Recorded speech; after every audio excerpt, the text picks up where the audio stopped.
Ladies and gentlemen, welcome back to another episode of Couple of Nukes. As always, I'm your host, Mr. Whiskey, and an age-old question one might say is, do we control our bodies or do our bodies control us? That's a good question. And I say that all in the pre-context of talking about nervous system regulation and the body's instinct to survive and the human's will to always push back and push forward toward outside of our comfort zone to do things that our body is going to say is not safe, but we say, no, it is safe. So, how do we connect them? How do we regulate our nervous system? How do we get everything in sync so that we can truly not just survive, but thrive? And here with us today, Leks Vucko, to discuss that and to share some great information with us. So, could you please give us a little introduction about yourself? Yeah, absolutely. Hey, everyone. I am Lex. I am a nervous system and freedom coach, and I got led to this journey because of my own path and feeling stuck. And just like you were talking about, what does our body feel is safe? I felt stuck for a long time, and I figured it out what the root cause is, and now I can't shut up about it. Yeah, so can you kind of go into your personal journey about like maybe some of the things you were trying to achieve and what was holding you back? Yeah, absolutely. So, somewhere in my 20s, I started going to the gym and I started loving it, like the changes that were made on my body. And I was like, everybody needs to know about this. So I became a trainer because I thought everybody has to feel this good. And then through work with people, I understood, okay, nutrition is a whole nother subject. So I dove into studying about nutrition, while obviously wanting to help people.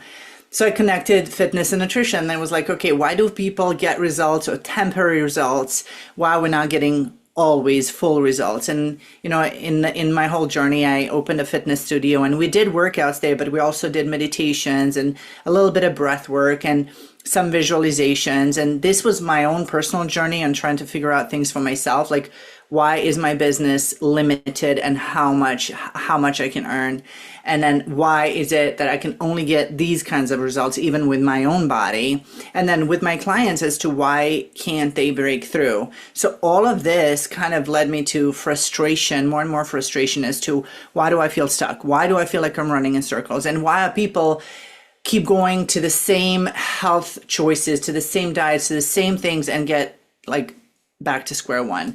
So all of that kind of threw me into nervous system work. And it was just, I just really was led to this knowledge. I started reading and researching and then doing it on my own. And once I broke through, I thought, okay, just like when I had that fitness idea, like everybody has to know this is actually the root cause. Once I understood how the brain and nervous system work, I understood that that's really the foundation. That's the only reason why people actually feel stuck and feel like they can't move forward with wherever they are in life, whether it's money, relationships, or health, or, weight.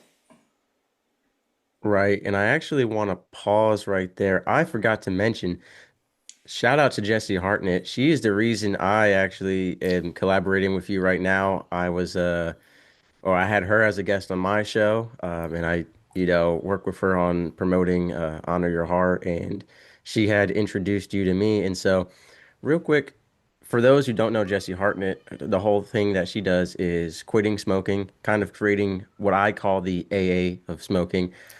So, Ms. Vuko, what role, how did you end up on that podcast? Were you a smoker or addicted to smoking at all? Yes, in my, well, I'm going to say teens, upper teens. I grew up in Europe, so everybody smokes there. And so in my teens, I started smoking, was totally peer pressure. And then when I moved to States, it continued. And then it was cold turkey, how I stopped smoking. So Jesse had a post somewhere looking for people who had kind of an unusual stopping to smoke story. And mine was interesting because it was that. It was actually, now looking back, it was my first exposure to really making a decision and overriding the nervous system, except I didn't know that at the time. So I think I was about 18, between 18 and 20, when my best friend's dad died from lung cancer. And in one day, I just decided that's it. And I quit cold turkey. And ever since then, it was such an emotional decision for me that, people who quit smoking, they say, oh, I still love the smell of it. No, I was disgusted by it. I was like a totally on the other side. And that's what then led me to fitness and then never looking back to smoking, really. Wow. You mentioned I relate to you in the it sickens me sense. Like when I have had family members and friends who have died from overdosing, from drug abuse, Mhm. from alcohol abuse. And to me, I just don't understand how you could still like and encourage and promote something like that. And especially people who have been hospitalized for smoking, for drinking, for all that stuff. Like it is physically killing you, and some of them have experienced it to almost the full extent. And how can you still, like obviously the addictive part, right? There's a lot of Yeah. stuff emotionally, right? I mean, I've covered addiction on the show many times. There are genetic factors, there are nurturing factors, family life, trauma. Yeah. But to me, it's just like I have never found it attractive, And I was talking about Yeah. even as a kid, I've had people on my show who started drinking at 11 years old. When I was a Yeah. kid, I never once saw alcohol and was like, "Ooh, I want to try that. I need to try that." But everyone is different, and so I think it's interesting that we talk about the body is wired for survival, and it's interesting that our bodies can get addicted to something that is killing us. It seems like the opposite of Yes. survival, but you get addicted to the point Yes. that you need it to live. So it's like it's kind of Yes. this weird paradoxical thing, in my opinion. It is, and I'll explain what's going on. So it took me a minute to understand that too. It's the same way I'm thinking. Like what if we're supposed to survive, why we're led to addiction? First of all, let's just say we can get addicted. If people have a hard time with word addicted, think of a habit. Because, somewhere you can read that habit is a little easier than addiction. It's like, well, have you ever tried to break a habit? It's the same thing, right? So it's really just wiring in our brain as to leading us to addiction or a habit that we have done over and over again. So that's one thing is, we get addicted to anything. We get addicted to our environment. We get addicted to Mm. our thoughts. We get addicted to our emotions. This is why you have people who are constantly happy and they can have something negative happen in their life. They can get down for a minute, but they're going to go back up to their happiness. Where you have people who are constantly worrying or constantly living in guilt, they may get happy for a second, but over time they get back down. It's the same with weight, right? People gain weight, they lose it, and they're like, I hang in there for a week or two, maybe a few months, but then I gain it all back. So we see these cycles everywhere. And why does it happen? Going back to answer your question. So we try to put logic on our nervous system. Like, hey, how do we get addicted to something that's bad to us when we're trying to survive? Nervous system doesn't have logic. And for listeners, if you understand this, your life can transform drastically. What we try to do is we try to put logic on nervous system. Like, of course I want to be successful. Of course I want to make money. Of course I want to be in a happy relationship. That's logic. Nervous system operates completely differently. It's very primitive. So think of it as like from the reptilian ages, right? So it only knows what it knows is safe and what it doesn't know is unsafe. So familiar is smoking, drinking, solving problems through some form of addiction. Some people worry that's their addiction. So we get familiarized with that behavior or those actions. So anything else is unfamiliar. So I know who I am when I drink. If I have a drinking problem, if I drink all the time, well, that's how I deal with emotions because I've never been taught how to deal with emotions. So to my nervous system, not logic, to my nervous system, that's what's safe because I know how I act, think, and behave when I'm drunk. But I don't know what it feels like to be sober. Therefore, to our Wow. nervous system, it's actually unfamiliar, which is why it always brings us back. And you see this in relationships, right? Like, how many of us had bad relationships that we repeated in the next relationship? And we're like, why do I always attract this type of a person? Because logically you want something different, but to your nervous system, it only knows what it knows. It got comfortable in that. Does that answer it for you? It does. It's just so crazy to say sobriety is unknown, unfamiliar, and scary to me. Yeah. And it's true, especially for if you started drinking as a kid because you were like, hey, when I drink, I become, Mr. Confident, Mr. Funny, or whatever it may be, Right. right? That's a lot of the cases. Right. It's like I remember I had a gentleman on the show the other day, addicted for over 30 years. That's Hmm. most of his life. And it was like he said he was never who he was. He was always Yeah. someone else, you know? So I get that. And You actually brought up my talking point, which was going to be relationships, because I've had guests on the show who were in their parents were in abusive relationships, right? So that's what they saw, that's what they observed, that's what they thought was normal. They got into abusive relationships. I remember I had a Yes. woman on the show. The first time she was ever in a safe, healthy relationship made her like throw up and made her sick because and she was like scared. I've even had Yes. that in my own life where it's like, working through that where peace becomes paranoia, where security becomes like something has to be wrong, where quietness becomes like deathly silent. It's so interesting, you know. Yes. And I had a gentleman on the show. He said his dad, when he got angry, would just like rip furniture in half. He would go around smashing stuff. And he thought everyone's dad did that. You know, it's like I had a woman, and this one shocked me the most. I had a woman on the show whose father never was physically affectionate with her. And so she saw a friend get a hug goodbye at school from her father or something. And she was like, "What is that? Is there something weird going on with you and your dad?" She's like, "Your father doesn't hug you. He's never hugged you before." And she was like, "No, is that a normal thing?" Hearing stuff like that, it's like, wow, you only grow up knowing what you know, which sounds, Yeah. upfront, but that's true. When you're not exposed to other kinds of environments, you get so familiarized with, especially if it's your childhood. I mean, like we've said on the show, children are sponges. We're just Yeah. taking everything in. And so it's definitely interesting. And so you said you had kind of a turning point, a waking up point after your journey of fitness. So, I mean, tell us more about that moment where you were like, "Hey, I'm in control. Here's what I need to do with my nervous system." I mean, like, how do you discover that? Well, for me, it was more than that. So in 2018, I sold my fitness studio after 8 years and I moved to Europe, which is where I'm originally from. And talk about like what you're exposed to when you grow up. And I had a reverse culture shock, right? So when I moved to the US, my nervous system got used to the US, that culture. I was there for 20 years. Then I moved back to where I'm from, which you're like, you're just moving home. I had a complete culture shock. And then there were some other things going on in my family, and my dad had dementia, and that was starting becoming more and more obvious. I had my baby in the middle of that. So it was just a lot of things were falling apart. And I remember thinking, like, how is all of this happening when I don't want drama? I don't like drama and I just want to be happy, right? Like, once again, logic. Like, I just want to be happy. Right. And that's when I started again working on me, meditating, doing all this work. And that's when I started really researching on how the brain works. Because it's not just the meditations, it's not just the affirmation, it's not just the wishful thinking.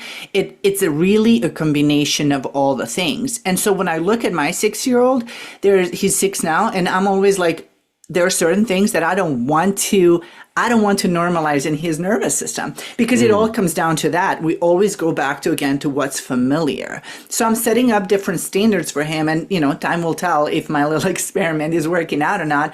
But it's really what we're exposed to that becomes the normal. So I started digging into my life and my past and my childhood and think about what worked there, what didn't work, what could have been my beliefs about my body, about health, about relationships, about money. And I started digging into that, not in the going through my memories, but more in the how does that relate to who I am today? And then if you look at the whole world, it's really 95, probably 99% of people. Like if you look at, statistically overweight families, their children are most likely to be overweight. And it's right. not so much genetics. Genetics is like 5%. It's the habit. It's what we're exposed Hmm. to. People who are wealthy, their kids generally tend to think of wealth in a different term than people who grew up in a poor environment.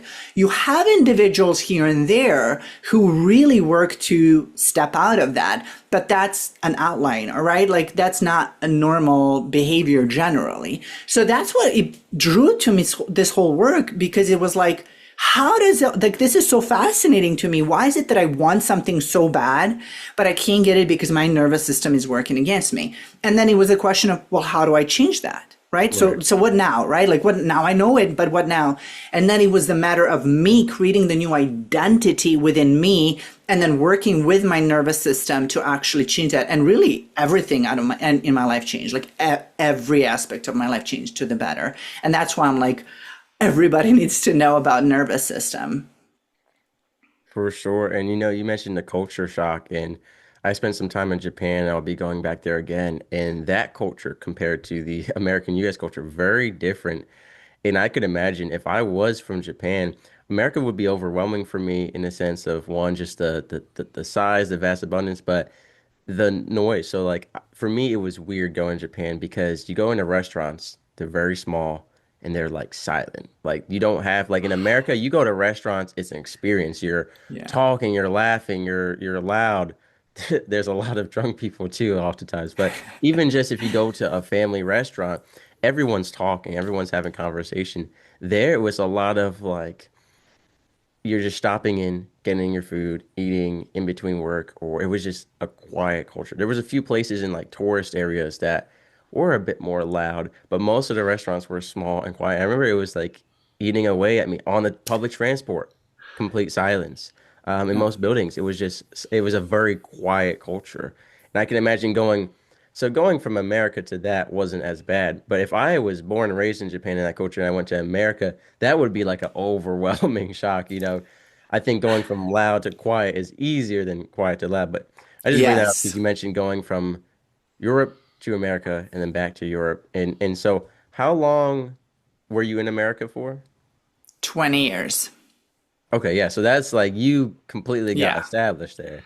Oh And yeah, and I then moved when I was like 16 or 17. So like and I was there by myself. So like I really created me and I'm like so right, Americanized. So like moving back to Europe and it was so interesting because I was like "Ugh, I'm moving back home and it was just like my nervous system was like in survival mode because I was like, I can't, I don't know how to deal with this. This is ridiculous. I don't know why I'm waiting in a line to go to a bank when I can do this in an app. Well, and it just, I started right, calculating everything in time because I was like, okay, that just took me 2 hours to get to the bank, get that, stand in line, get that done, and come back. wow, Where in the United States, I would have done this on an app. So I would have had 2 extra hours. And I started calculating everything in time. And that was just, it was really hard at first. It really was. And then, like I said, I had other things like my dad dealing with dementia and other things. And then having my baby and dealing with that. And it was just like, I think that that was what we call the rock bottom. I really think that, but I think that I needed to go through that to really start paying attention to this work. Again, why is this working and why is not? And what is actually survival mode? Because we don't really think of stress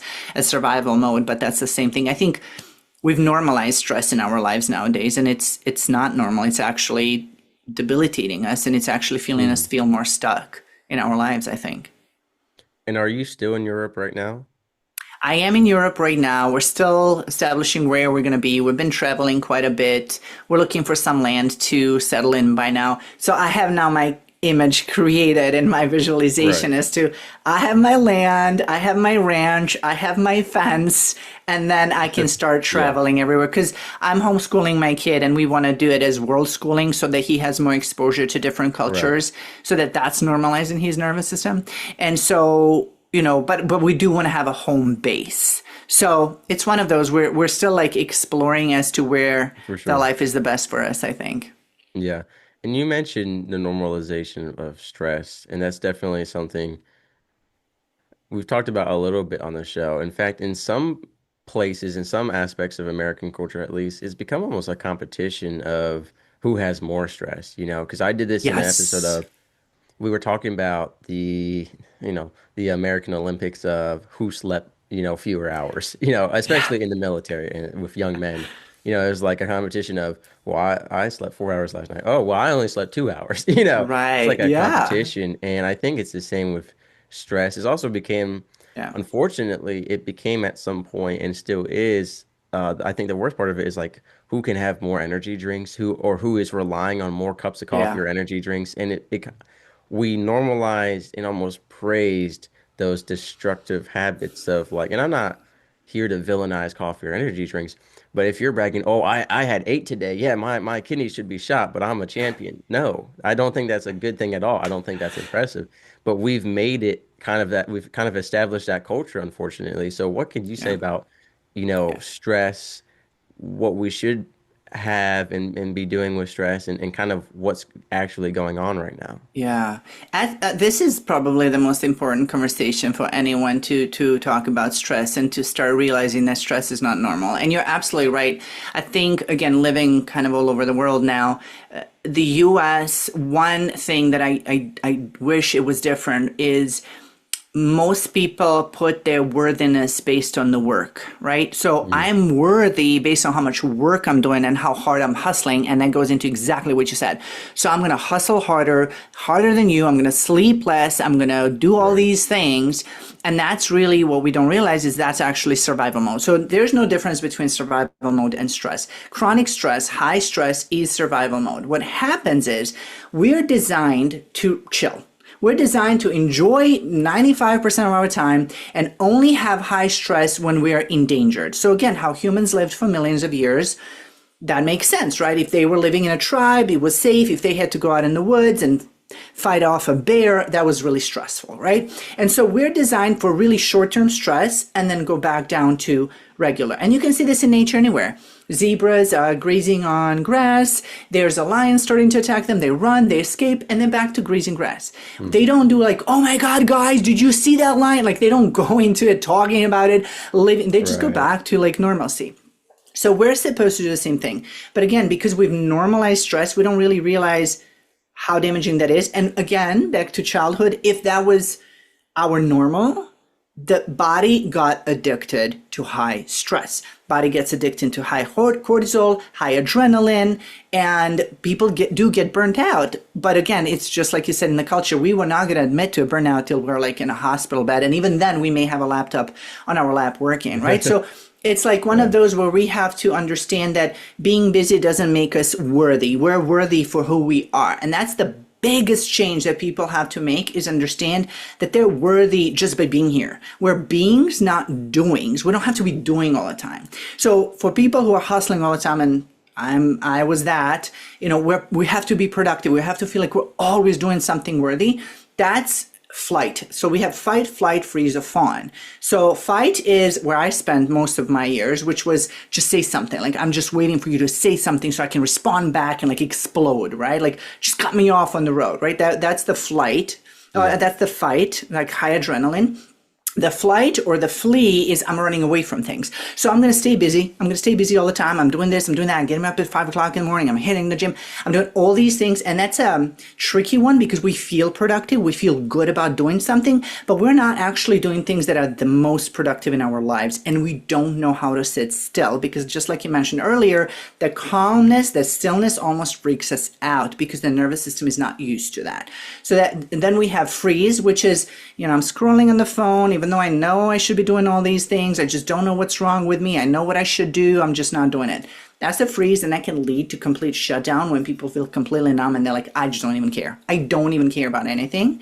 And then there's the fawn, which is people pleasing. I got to say yes to everything. I got to say yes to every project, every person who needs me because I need to feel important. So all of them are the high stress, the chronic stress, the fight or flight mode, the survival mode as we call it, and all of them start breaking down our bodies after a while because the body is not designed for that.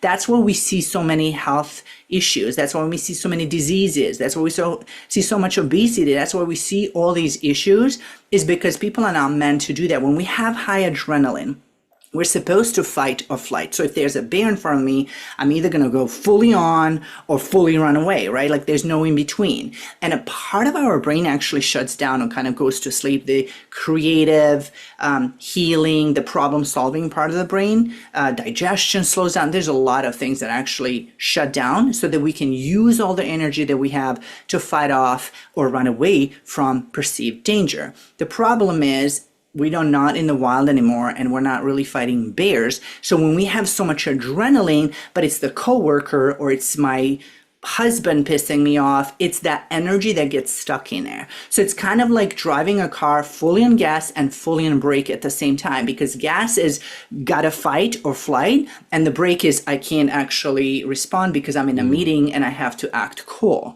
And so the energy actually gets stored in our body and that's what then portrays as diseases or conditions of all kinds of ways. So what can we do if we're in that situation to help release that energy, to at least, if not get rid of all of it, at least minimize the damaging effects of it? Yeah, so there has to be, like you said, there has to be a way out. This is why people who go to the gym, you'll hear them often like, I had a horrible day, just let me go to the gym and I'll talk to you later. Like we are used to just like expending that energy. So workouts are actually very effective. There are people who say like things like, well, you can, hit a pillow or things like that, which is fine when you have a pillow. But if you're somewhere where you can't, sometimes that can actually show up as hitting the wall or someone else. So finding a way to exert that energy through workouts, through running, through jumping, again, even fighting a pillow, as long as that's not always the only option, we have to get that energy out. And we all know that feeling when we're drained after having that high adrenaline situation, which is when the body's supposed to go in the recover mode. The digestion starts opening up, that part of our brain starts opening up, things go back to normal. But if we don't have that happen, this is why things never go back to normal. This is why people have digestion issues.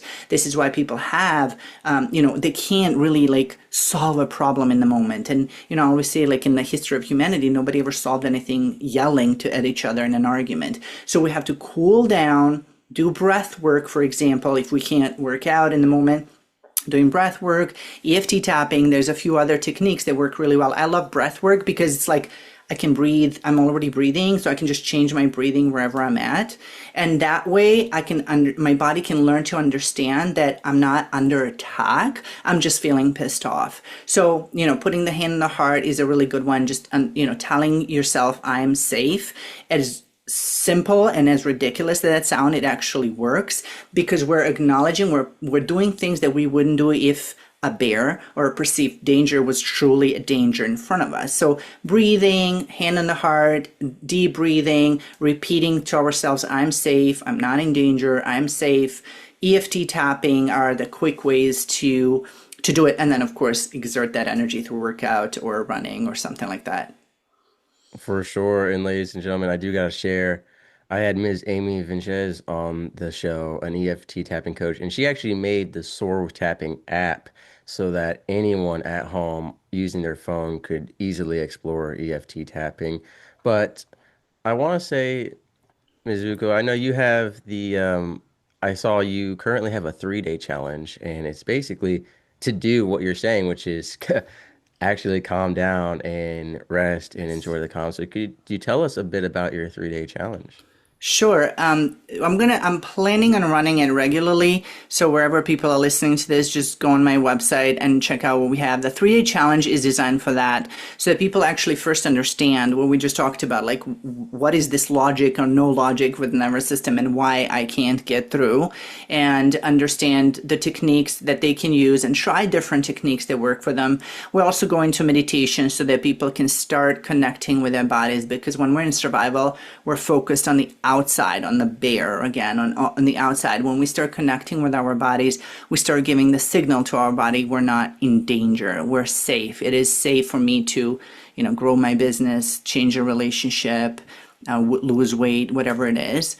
So we go through that. And then I have a few guests that are coming up to help create like an AI vision board and how to dress differently. Because in all of this work, what we're really doing is we're stepping away from who we were and we're creating the new identity of who we want to become. And then it's, again, helping them understand that in the challenge on how and why that's necessary to do. And then the process, like helping people understand that there's going to be a lot of back and forth because of your nervous system, because you constantly have to show it that it's safe in the new identity. But that's really truly how the only way on how we shift and get results and stick with those results. So it's not like I'm going to lose weight and then going to gain again. The goal is to drop the body fat and never gain again. The goal is to break the glass ceiling on the earning on the money, and then, well, we'll have to do it. That one has to be done frequently at some point, Right. because the nervous system is always getting ready for the new numbers, unless that's again normalized for us. And then the same in relationships. So it really doesn't matter which category someone's trying to break through. If anybody's feeling stuck, 3-day challenge is a really great way to get introduced to this and understand what's going on in the body.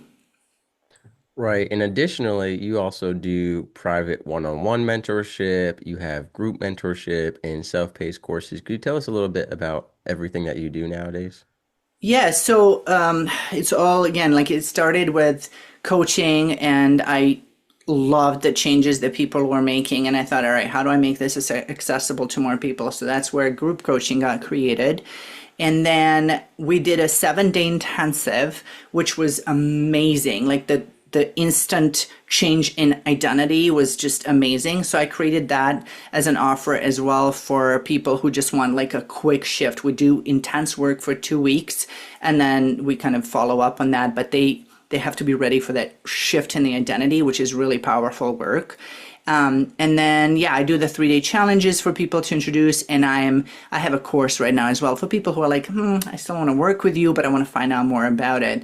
I have a course that goes deeper into this work because I truly believe this is the most important work that we can do, because this is why we feel stuck. This is why we feel burnt out. This is why we have random shootings around the US, because people are not regulating their nervous system. And when we don't, we feel that everyone else who doesn't agree with us is against us. And we kind of need to really need to change that, right? Like we have to be able to say, well, let's agree to disagree, right? Like I used to love that statement. When I first moved to the US, I heard that statement. I was like, this is genius. Like we can agree to disagree. We have to go back to normalizing the parasympathetic activation of the nervous system, which is the calm one, in order for us to be able to be kinder, to have more sympathy, to make this world a better place, really.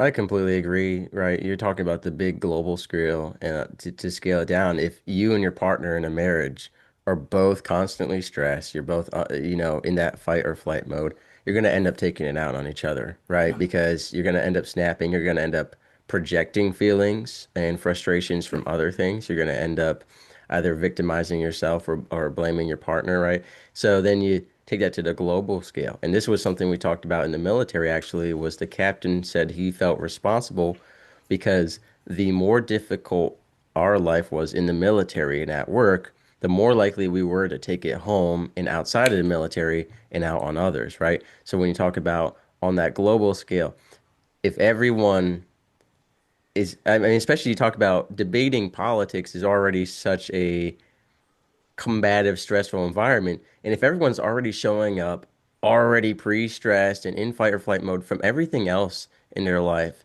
it's definitely, just a assembly line contraption for disaster. Yeah. Yeah, What I, yeah, and what we I, see it. yeah. Well, I mean, we're seeing it all the time and in all kinds of different events. It's coming out in all kinds of horrific ways.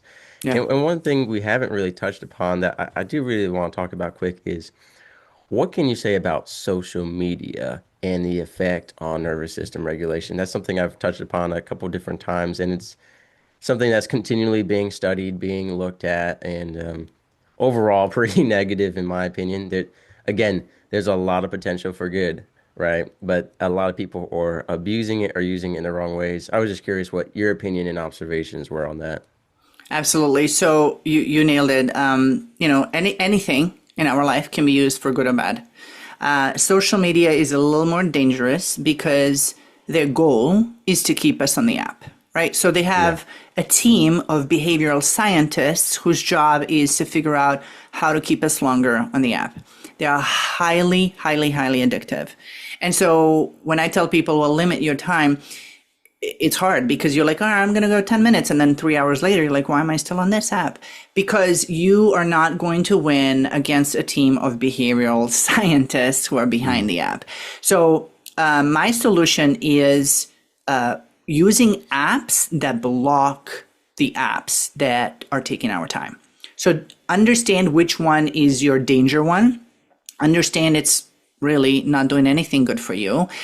Social media is also tricky because it's unpredictable to what I'm going to see. So even if I'm in a good mood, I can see something really bad and it just like lowers my energy right away, and my emotions just Right. go to worry and all of that. And so limit your time on social media. download app or even multiple apps that are going to limit your time on it. And you have to constantly be on top of it. Like I preach this, and therefore I know the how highly addicted they can get. So I have a few I have a few that I use, and I have apps that lock it. And the moment it locks, there's no way to unlock it. And I'm like, all right, let me just snap out of this and go do this. Another danger of social media is just like a TV. We've all heard this. Television is television. They program you the same way social media does. So even with television and social media, the danger is we start relaxing our body and we go into so-called theta brainwave state, alpha and theta, which is the interesting one because that's the most dangerous one when it comes to getting the subliminal message into our mind. It can be used for Wow. good. So I can go into theta through a meditation, start visualizing what I want, get myself positive affirmations, and that's going into my subconscious. But it's just as easy to do it on social media and in front of a TV. So I always tell people you have to be aware of that. Don't leave the TV on if you're doing something else. You don't know what's running on. Observe yourself. If we start observing ourselves as the most important VIP, MVP, we really are our own MVPs, and we start treating ourselves with the most respect, we will automatically set a timer on that and say, you know what? I can't win this against the app, but I'm going to lock it in a way that it can't even be unlocked, and I'm going to go and live my life because I never suggest people to say, well, don't go on it because it's not realistic, right? I have quite a few clients that late night scrolling issue, right? Like it's the only time that a mom has time or a dad, right? Like it's the only Right. time they have time for themselves and they go on social media. So my suggestion always is don't just stop it because you're addicted to it, right? You need that dopamine hit, but lower the time. So if you spend an hour in it, go to half hour and then lock it. Then in a week or so, go to 15 minutes. And then if 15 minutes is what you're good with, then stay there, but start substituting with healthy, good habits because it can really, really, really destroy our nervous system with the dopamine hits. I agree 100%. And one of the issues with, unfortunately, people are so prideful, right? So a lot of people are going to say, I don't need an app to lock me out. I have self-control. It's the same thing we see with alcohol and drugs. People say, I'm not addicted. I could quit Yeah. anytime. And, I'm choosing to do this. And people don't realize, and I especially, to me, it almost feels unethical to have a group of behavioral scientists working against real children, to be honest. Yep. Yes, the app says you have to be 16 or 18 to use it, right? But we all know that children are on these apps. And it Yep. almost seems wrong preying on children. But, that's a Yep. whole conversation on its own. And it's truly unfortunate. And like you said, the subliminal messaging, I like the tell a vision. I really like that saying right there. I'm gonna use that one in the future because it is. And, I've done a lot of episodes talking about like this pre-programmed, like just based off the gender and age you put in, the feed you get originally is already set up a certain way geared towards that based on that information. And then once you start, kind of liking stuff and building the algorithm, it's programmed to continuously feed you what you like and Yep. capture you. So it's Yeah. definitely um, it's a shame, in my opinion. It's a shame, and I am glad that people are helping make ways to block the apps to help Yeah. people regulate that because I think it's important, and I think it's okay to say, hey. I need help doing this. I don't Yeah. think there should be any Totally. shame around it, but unfortunately, No. that's how it is. And so I encourage anyone listening, if you have been withholding yourself from getting those kinds of apps because of shade, no, like it is designed, especially if you're on the younger side and you've grown, like we see children are growing up with tablets and phones as young as 2 years old, Yeah. sometimes. So we talked earlier in the episode about how what we do and observe and use as children plays a huge role in our adulthood, and that ties into social media as well, 100%. And so Totally. this again, we talked about some of the stuff on your website. We're gonna have that in the description below. Just who should really work with you? Who should reach out to you, and why should they do so? Well, anybody who feels stuck, like if they listen to this and like, oh my God, this is starting to make sense as to why I'm feeling stuck, reach out. I have free things. I have lower paid and higher paid programs because I really think that this work is so important for anyone who has been doing the same thing over and over again and not achieving results, because I understand the frustration of it. I understand it in relationships. I understand it money wise. I understand it body wise. I've been through all of these issues, and I think that it was a blessing because it helps me understand people now as to why they feel stuck. It's just the biggest understanding is that the nervous system doesn't have logic. So anybody who is feeling stuck in really any area of their lives and they don't know why, I even have a 1 hour call where I ask them different questions in different areas of their lives. And after a call, they get so clear on exactly where they're stuck and why. And then it's on them as to where to go from there. But it's usually not where they think they're stuck. Right. So, ladies and gentlemen, I encourage you to check out the website. Again, there's a lot of free resources there, more information. And if you want to take that step further and work one-on-one in a group setting or do one of those higher challenges, that's there for you to check out. But I really encourage everyone to think about their life and if again reflect on what we said today, see if it's applying to your life, because a lot of times we don't realize what's been normalized in our life, what we have unintentionally made as a safe place and not a safe place. And by we, it's not even our fault all the time. Like we said, there's stuff from childhood, from the environment you're in. As we talked about with Europe and Japan, maybe it's a cultural influence, maybe it's a social media influence. So take a step back, look at all the influences in your life, what's been normalized, what's been, deemed dangerous and safe, and just kind of reanalyze it. Is everything set up how you want it to be set up, or the way it just has been set up? And if it's not how you want it, what can you do to change that today? But Ms. Vucko, so great to have you here, and I appreciate you coming on the show and sharing everything that you did. And again, I just appreciate it. Like you said, it's important work. I think so many people are just people who have never had these conversations like you and I have had, who have just been living their life. They don't realize all that's going on and all the change that they can make. And I encourage everyone too to think about, like, have you been living in a constant state of stress and you just didn't know it? And I encourage everyone, especially to do that free 3-day challenge of calm. Try to actually be calm and see how you feel. And if you feel sick and paranoid, then maybe you've been living in stress for way too long. Yeah, maybe that was your normal and it's time to change it because I think we're here to enjoy this beautiful life that we've been given. Right. So thank you again for coming on the show today. And I really hope that everyone listening will check out your website and your resources and hopefully have a conversation with you. Thank you for having me. It's been a pleasure. Sailing through the ocean blue, nuclear reactors, my crew, guiding the ship, the stars as our guide, through the waves we ride, jokes and laughter fill the air. On this voyage we have to share, working together, side by side, as one family we will abide. In the heart of the ship we reside, nuclear operators with pride, powering the vessel with every stride. Our mission, a source of great pride.